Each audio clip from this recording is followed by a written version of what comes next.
श्री स्वामी समर्थ. ओम नमो भगवते वासुदेवाय.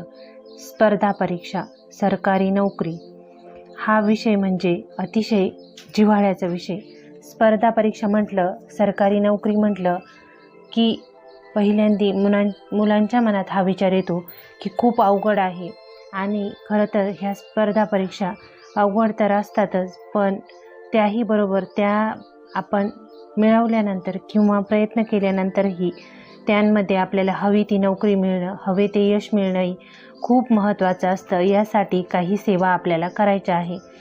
तुमची मेहनत आणि त्याला दैवी साथ हे योग जर मिळून आले तर 100% यश प्राप्ती निश्चित होते. श्रद्धा आणि अंधश्रद्धेमध्ये फरक आहे. आपल्याला श्रद्धा ठेवून सेवा करायची आहे, अंधश्रद्धा बाळगायची नाही. असं समजण्याचं कारण नाही की सेवा केली म्हणजे आता अभ्यास करणे नाही किंवा प्रयत्न करणे नाही. प्रयत्न करायचेच आहे. प्रयत्नांती परमेश्वर, तुमच्या प्रयत्नामागेच परमेश्वर आहे. त्यामुळे प्रयत्न करत राहा आणि ह्या सेवाही करा. ह्या सेवेमुळे आपल्याला 100% आपल्या ज्या काही स्पर्धा परीक्षा आहेत किंवा आपण सरकारी नोकरीसाठी जर प्रयत्न करत असाल, आपल्या मुलांना आपल्याला जर ह्या परीक्षांसाठी तयार करायचे असेल तर ह्या सेवा त्यांना शालेय जीवनापासूनच करायला लावा. म्हणजे त्या मुलांच्या बुद्धीमध्ये आमूलाग्र वाढ होते. सेवेने काय होतं किंवा मंत्र उच्चाराने काय होतं तर मंत्र उच्चाराने आपल्या अवतीभोवती ज्या लहरी तयार होतात, ज्या पॉझिटिव्ह एनर्जी तयार होते, त्याने आपल्या बुद्धीला चालना मिळते. तर अशा काही 2 सेवा आहेत. ह्या सेवा दिंडोरी प्रणीत सेवा मार्गात सांगितलेल्या आहेत, त्याही आहे. आणि एक सेवा मीही आज तुम्हाला यात सांगणार आहे. तर व्हिडिओ शेवटपर्यंत नक्की बघा, व्हिडिओ स्किप करू नका. तुम्हालाही ह्या व्हिडिओची जर गरज असेल तर नक्कीच व्हिडिओ पूर्ण बघा. आपल्याला प्रथम काय करायचं आहे, आपण स्वामी सेवा तर रोज करतो. आपले नित्य सेवा असते 3 स्वामी चरित्राचे अध्याय आणि 11 माळी जप हा नित्याचा आपला रोजचा आहेच. यात तुम्हाला आणखीन 2 सेवा ॲड करायच्या आहेत. प्रथम सेवा आपल्याला काय करायची आहे तर आपल्याला 41 दिवसाचं अनुष्ठान करायचं आहे, तेही प्रज्ञाविवर्धन स्तोत्राचं. 41 दिवस हे अनुष्ठान कुठे करायचं तर हे औदुंबराच्या वृक्षाखाली, म्हणजे उंबराचा जे वृक्ष आहे, औदुंबर वृक्ष ज्याखाली दत्तप्रभूंचा वास आहे, स्वामी महाराजांचा निवास आहे, त्या झाडाखाली बसून आपल्याला 41 दिवस प्रज्ञाविवर्धन स्तोत्राचं अनुष्ठान करायचं आहे. ही सेवा इतकी फलदायी आहे की ज्या कामनेने ज्या स्पर्धा परीक्षांसाठी किंवा नोकरीसाठी हवे त्या तुम्ही जर हे अनुष्ठान केलं तर 100% याचा पॉझिटिव्ह रिझल्ट मिळतो. असा अनेक भक्तांना अनुभव आलेला आहे. फक्त सेवा मनापासून करा, विश्वास ठेवून करा, श्रद्धा ठेवून करा. सेवा कधी करायची आहे तर सर्वप्रथम आपल्याला काय करायचं आहे, सकाळी शुचिर्भूत व्हायचं, आंघोळ करायची. ही सेवा सकाळीच करायची आहे. सकाळी म्हणजे अगदी तुम्ही ब्रह्ममुहूर्तावर 3 ते 5 या दरम्यान केली तर अत्यंत फलदायी. नसेल वेळ तर सकाळी 8पर्यंत केली, भूपाळी आरतीपर्यंत महाराजांच्या, तर उत्तमच. काय करायचं आहे, आंघोळ करायची, शुचिर्भूत व्हायचं, 2 अगरबत्त्या, गावरान तुपाचा दिवा घ्यायचा आहे. औदुंबर वृक्षाला 1 तांब्या पाणी घ्यायचं आहे. पाणी घालून तिथे देवाला अगरबत्ती, धूप आणि दिवा लावून तुम्हाला ह्या स्तोत्राचं 41 वेळा पठण करायचं आहे. दुसऱ्या कुठेही पठण केलं तर चालणार नाही. तुम्हाला औदुंबराच्या वृक्षाखालीच ह्या स्तोत्राचं पठण करायचं आहे. का ते सांगते, तर औदुंबर वृक्षाखाली स्वतः दत्त महाराजांचा वास आहे आणि गुरुचरित्र ग्रंथामध्ये सांगितलेलं आहे की जो औदुंबर वृक्षाखाली स्तोत्र मंत्र पठण करतो कोणतंही, त्याचं लक्ष्य फळ त्याला मिळतं. म्हणून तुम्हाला हे प्रज्ञाविवर्धन स्तोत्र औदुंबराच्या वृक्षाखालीच पठण करायचं आहे. 11 किंवा 21 वेळा म्हणायचं आहे, 1 वेळेला नाही. 11 किंवा 21 वेळेला तुम्हाला हे स्तोत्र पठण करायचं आहे.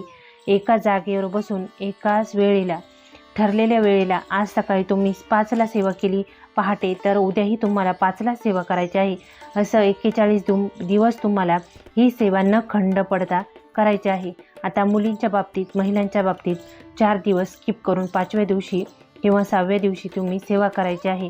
जेवढे दिवस आपल्यामध्ये गॅप पडला तेवढे दिवस आपल्याला पूर्ण पुढे सेवा करायची आहे. आणि ह्या सेवेचं उद्यापनही नक्की घालायचं आहे. उद्यापन म्हणजे अगदी आपण 2 मुलांना अन्न जरी दिलं तरी ते उद्यापन केल्यासारखं होतं. पण तुम्ही कोणताही स्तोत्र मंत्र पठण करता, अनुष्ठान करता, संकल्प करता, त्याचं काहीतरी अन्नदान किंवा अगदी लहान मुलांना तुम्ही चॉकलेट बिस्किट जरी दिलं तरीही त्या व्रताचं उद्यापन झाल्यासारखं होतं. काहीही ह्या उद्यापनाला तुम्ही नक्की द्या. त्यानंतर आपल्याला दुसरी सेवा करायची आहे, ती म्हणजे 3 किंवा 7 गुरुचरित्र पारायण करायचे आहे. अखंडपणे करायचे आहे, खंड न पडता. ज्यांना वेळ नसेल मिळत त्यांनी महिन्यातून 1 किंवा 2 केले तरीही चालतील. महिलांची सलग होत नाहीत, त्यांनी मध्ये जितक्या दिवस आपला खंड पडेल तिथून पुढे पुन्हा ते पारायण आपल्याला पूर्ण करायचे आहे. आता 3 दिवसाच्या पारायणाचा वेगळा नियम आहे आणि 7 दिवसाच्या पारायणाचा वेगळा नियम आहे. 3 दिवसाचं जे गुरुचरित्र पारायण करायचं आहे त्यासाठी आपल्याला दिवसभर अळणी म्हणजे तुम्हाला मिठाचा कोणताही पदार्थ खायचा नाही आहे. संध्याकाळी उपवास सोडून आपण मीठ आणि कांदा लसूण आणि कांदा वर्ज्य करायचा आहे. लसूण किंवा कांदा खायचा नाही.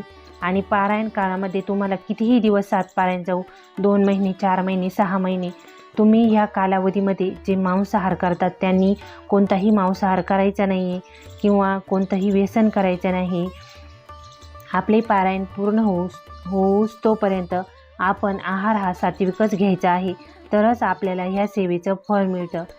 नॉनव्हेज खाल्ल्याने आपल्याला आपल्या शरीरात, मनात आणि बुद्धीमध्ये तामसिक वृत्ती तयार होते. मन एकाग्र होत नाही आणि जी गोष्ट महाराजांना आवडत नाही ती आपण करायची नाही. तर एवढ्या वेळापुरतं आपण हे बंद करायचं आहे आणि सेवा चालू ठेवायची आहे. विद्यार्थी असाल तर आपल्या अभ्यासाबरोबर आपण ही सेवा नक्की करायची आहे. जे सरकारी नोकरीसाठी किंवा ज्यांना इच्छित ठिकाणी नोकरी हवी आहे त्यांनीही ही सेवा मनापासून करायची आहे. 3 गुरुचरित्र पारायण आपल्याला अळणी मिठाचे म्हणजे दिवसभर मीठ वर्ज्य करायचं आहे आणि 3 दिवसाचे आपल्याला 3 पारायण करायचे आहे. आणि ज्यांना 7 पारायण करायचे आहे त्यांनी 7 दिवसाचे 7 पारायण करायचे आहे. 1 पारायण आपल्याला 7 दिवस करायचं आहे. उद्यापन आपण कोणत्याही पदार्थाचं दान करा. 1 सवाष्ण किंवा 1 जोडे आपल्या घरी जेवू घाला. 7 पारायणांच्या 7 जोड्या आणि 7 कुमारिका किंवा 7 मुलंही जेवू घालता येतील. आता ज्यांना 7 पारायणाचं उद्यापन शक्य नाही आहे त्यांनी आपली इच्छित जेवढी ऐपत असेल 101 रुपयापासून तर अगदी 51 रुपयापासून जितकी आपली ऐपत असेल तेवढी रक्कम घेऊन तुम्हाला त्या 7 पारायणांची कोणत्याही दत्तधामामध्ये किंवा स्वामी महाराजांच्या कोणत्याही मठामध्ये अन्नदानासाठी द्यायचे आहे. कलियुगात अन्नदान हे सर्वात श्रेष्ठ मानलेलं आहे. त्यामुळे अन्नदानासाठी तुम्ही जेवढी इच्छित रक्कम असेल, आपली जेवढी परिस्थिती असेल, ऐपत असेल त्याप्रमाणे तेवढी रक्कम तुम्हाला स्वामी महाराजांच्या मठामध्ये किंवा दत्त मंदिरामध्ये जे दत्तधाम आहे तिथे आपल्याला ही रक्कम द्यायची आहे. ह्या सेवा इतक्या प्रभावी आहेत की ह्या सेवेचं फळ मिळाल्याशिवाय राहत नाही. फक्त आपण अटी आणि नियम धरून ह्या सेवा करायची असते. तुम्ही 3 जर पारायण करत असाल गुरुचरित्राचे तर ही 3 पारायण होऊ तोपर्यंत तुम्हाला आपलं ग्रामाची जी वेस असते ती ओलांडायची नाही आहे. 7 पारायण करत असाल तर ते जास्त दिवस जातात, त्यामुळे आपण वेस ओलांडून गेलात तरीही चालेल. पण आपण जर 3 पारायण करत असाल सलग एका पाठोपाठ एक तर आपण आपली वेस ओलांडायची नाही आहे. काळं निळं वस्त्र परिधान करायचं नाही. एकाच बसण्यावर बसून आपल्याला ही सेवा करायची आहे. हे पारायण जर आपल्या घराशेजारी औदुंबर वृक्ष असेल, वड वृक्ष असेल तिथं केलं तर खूप फलदायी, किंवा स्वामी महाराजांच्या केंद्रामध्ये केलं तर अतिउत्तम. नसेल तर आपल्या घरी कलश स्थापन करा, त्यानंतर उद्यापन करा आणि ही सेवा नक्की करा. वेळ एक ठरवून करा.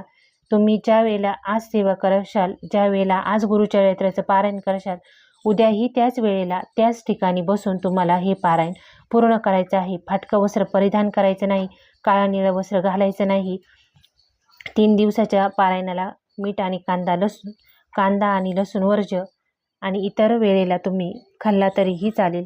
7 पारायणांना तसा कोणताही नियम नाही.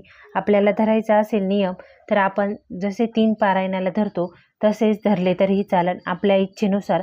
पण ही सेवा नक्की करून बघा, खूप फलदायी आणि 100% रिझल्ट असलेली सेवा आहे. प्रज्ञाविवर्धन स्तोत्र म्हणजे मुलांच्या बौद्धिक क्षमतेमध्ये वाढीसाठी ह्या स्तोत्राचा उपयोग केला जातो. ज्यांना नोकरीसाठी, स्पर्धा परीक्षांसाठी प्रयत्न करायचे आहे त्यांनी 41 दिवस औदुंबर वृक्षाखाली ही सेवा नक्की करून बघा आणि अनुभव आल्यास कमेंटमध्ये नक्की सांगा. व्हिडिओ ऐकल्याबद्दल आपल्या सर्वांचे मनापासून धन्यवाद. स्वामी महाराज आपल्या जीवनातील अडीअडचणी दूर करो, सर्वांना सतबुद्धी देव आणि सतमार्ग दाखवो, हीच महाराजांचरणी प्रार्थना.